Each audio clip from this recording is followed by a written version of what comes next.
اے B C team کی جانب سے میں شارق آپ سب کی خدمت میں حاضر ہوا ہوں ایک خاص پروگرام کے تحت۔ آج ہمارے لیے بڑی خوشی اور بڑے فخر کا دن ہے کہ ہندوستان کی ایک عظیم جوڑی، ایک ممتاز و مایناز شخصیت جناب استاد احمد حسین صاحب اور استاد محمد حسین صاحب کانپور شہر تشریف لائے کانپور مہوتسو کے موقع پر۔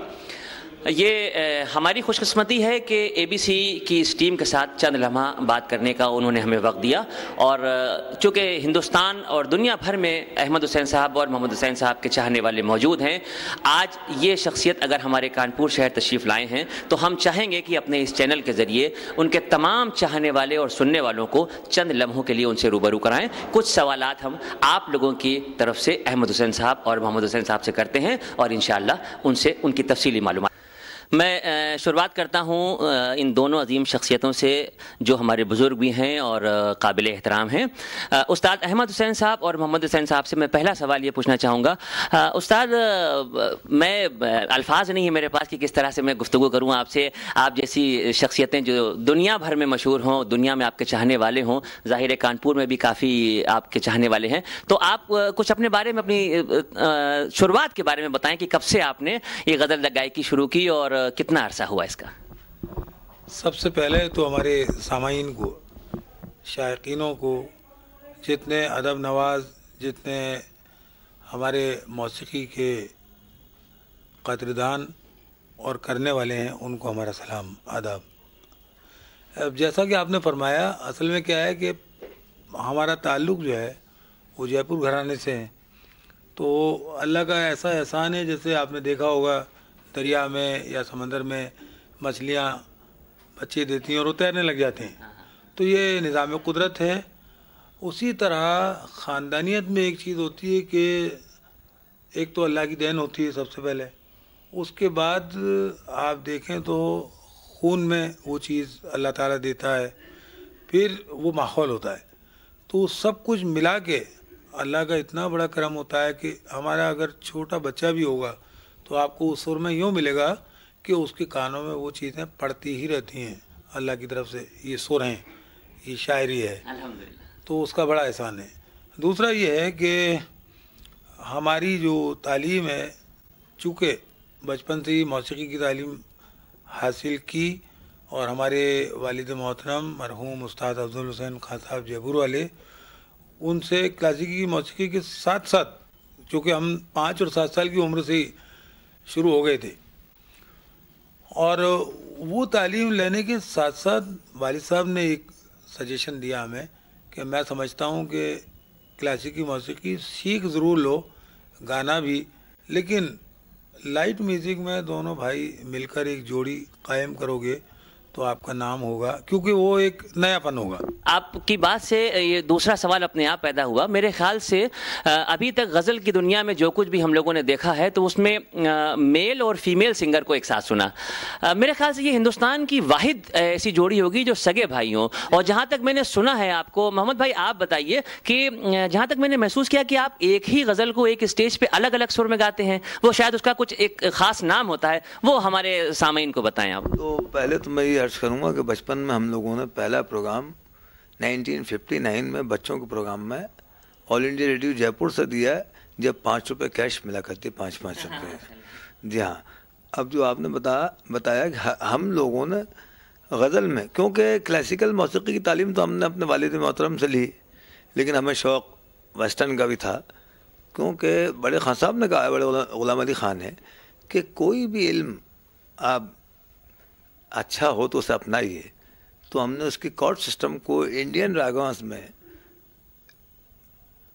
راگوں کو بگڑنے نہیں دیا، اس حساب سے ہارمونی سسٹم کیا، الگ الگ کارڈ سسٹم، جیسے اگر مان لیجیے ایک اسکیل سے یہ گا رہے ہیں تو اس کے ڈفرینٹ اسکیل سے میں گا رہا ہوں، تو اس کی ہر کارڈ، اس کو اپن کاؤنٹر کہتے ہیں، تو یہ کاؤنٹر میلوڈی سب سے پہلے غزل میں ہم نے ہی دی، اور غزلوں کے ذریعے راگ مالائیں ہم نے پیش کی، غزلوں کے ذریعے مجموعہ کلام جو مختلف شعراء اور ان کے ایک ہی زمین کے شعر ہم نے اکٹھے کر کے ایسے گلدستہ غزلیں بھی پیش کی. تو یہ جو آپ نے بتایا کہ ہارمونی سسٹم آپ نے شروع کیا، تو کیا اس کو اور لوگوں نے بھی اپنایا، یعنی آپ کے علاوہ کسی نے اس چیز کو ابھی تک استعمال کیا، یا یہ آپ سے شروع ہو کے آپ تک ہے اور ایسی وراثت ہے کہ اس کو کوئی دوسرا اس کمال فن کو حاصل ہی نہیں کر سکا؟ ایسا نہیں ہے، اصل میں اس کا استعمال فلموں میں ہوتا ضرور تھا، لیکن غزل میں ہم نے ہی کیا ہے. اور میرے خیال سے جہاں تک ہم نے پرکھا ہے، دیکھا ہے، سنا ہے، شاید کسی نے نہیں کیا. اسی لیے لوگ زیادہ تر ہم سے یہ کہہ دیتے ہیں کہ آپ کا جو انداز ہے، اچھا انداز اللہ کی طرف سے ایک قائم کیا جاتا ہے خود بخود، کیونکہ ہر آدمی کے بولنے کا ایک لہجہ ہوتا ہے، ایک انداز ہوتا ہے، ایک طریقہ ہوتا ہے. تو جو پریزنٹیشن ہے وہی آپ کی آئیڈینٹی ہے. آپ اپنی چیز کو کیسے پریزنٹ کرتے ہیں اور اپنی چیز کو کیسے کنوینس کرتے ہیں تاکہ وہ یہ مان جائے کہ واقعی صحیح کہہ رہے ہیں. تو اس میلوڈیس چیز کو، اس ہارمونائزیشن کو ہم نے 1980 میں ہمارا ایک ریکارڈ سب سے پہلے ریلیز ہوا تھا، اس میں استعمال کیا تھا، اور وہ غزل تھی میں ہوا ہوں کہاں وطن میرا، دشت میرا نہ یہ چمن میرا. کیا بات ہے. یہ تو دوسرا یہ ہے صاحب کہ دیکھیے جیسا ہارمونی سسٹم کو یہ بتا ہی رہے تھے، اور ہمارے والد صاحب ہمیشہ یہ کہتے تھے کہ دیکھیے جب مجھ سے سیکھو سب سے پہلے تو بیٹے بن کے مت آنا، شاگرد بن کے ہی آنا پڑے گا. والد کا کہنا تھا. جی ہاں، شاگرد بن کے سیکھ سکتے ہو اور اتنی ہی محنت کرنی پڑے گی، کیونکہ یہ علم ایک ایسی چیز ہے کہ اس کا کوئی شارٹ کٹ نہیں ہوتا. اتنی ہی جب تک آپ خود اس میں ریاض نہیں کریں گے تب تک پختگی نہیں آئے گی. تو وہ عموماً ہم اور بولے میرے ٹون کو مت اپنانا، میرے علم کو اپنانا.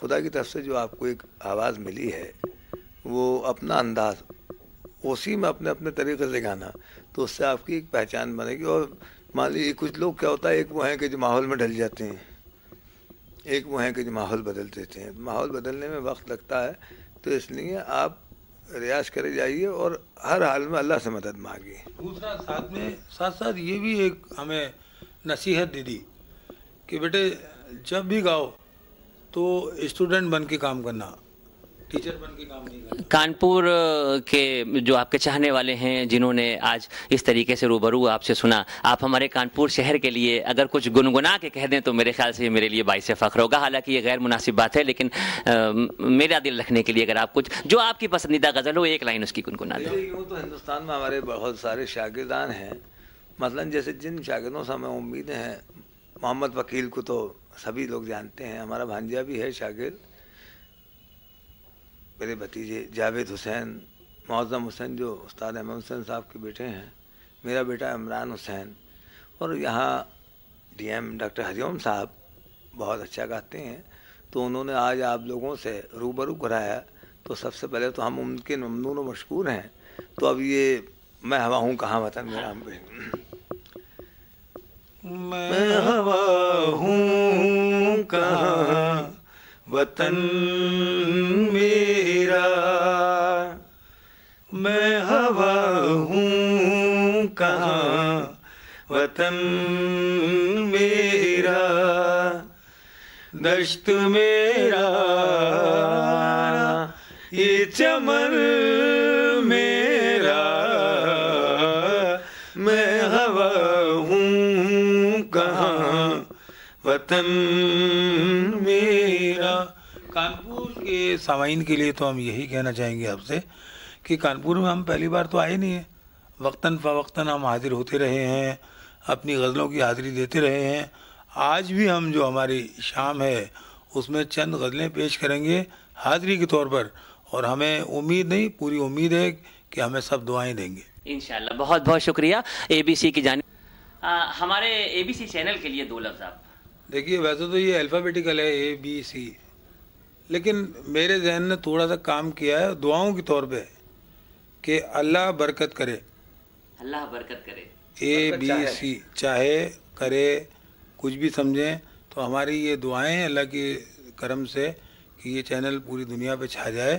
اور بقول جگر صاحب کے میرا کمال فن تو بس اتنا ہے جگر، وہ مجھ پہ چھا گیا، میں زمانے پہ چھا گیا. سبحان اللہ سبحان اللہ. اور بس وہ جیسا بھائی جان نے کہا ABC اللہ سے برکت چاہتے ہیں. سبحان اللہ. پرندوں کو منزل ملی ہے یقیناً، ہواؤں میں یہ ان کے پر بولتے ہیں، وہی لوگ خاموش رہتے ہیں اکثر زمانے میں جن کے ہنر بولتے ہیں. تو شارق میاں اتنی کم عمری میں اللہ نے جو آپ کو خطابات اور صلاحیتیں اور اخلاق عطا فرمایا ہے، تو یہ اس کا ہی کرم ہے آپ کے اوپر. اور آپ تشریف لائے، اور وہ بھی ہمارے کانپور کے جو شائقین علم و فن اور جانثاران سخن ہیں، ان کے لیے ایک شعر مرزا غالب کا پیش کروں گا کہ مہرباں ہو کے بلا لوں مجھے چاہو جس دم، مہرباں ہو کے بلا لوں مجھے چاہو جس دم، میں گیا وقت نہیں ہوں کہ پھر آ بھی نہ سکوں. بہت بہت شکریہ، بہت بہت شکریہ. یہ ہماری خوش قسمتی تھی کہ ہندوستان نہیں بلکہ دنیا میں غزل کے نام پہ بلندیوں پہ پہنچنے والے یہ دونوں بھائی استاد احمد حسین صاحب اور استاد محمد حسین صاحب نے ہمارے ABC چینل کے ذریعے کانپور شہر کے لوگوں کو اپنے تاثرات ظاہر کیے، اور ہم دل سے ان کے شکر گزار ہیں. یہ کیمرہ مین ارپن کے ساتھ میں شارق الوی آپ سے اجازت چاہتا ہوں. میرے خیال سے لائننگ اچھی آئی.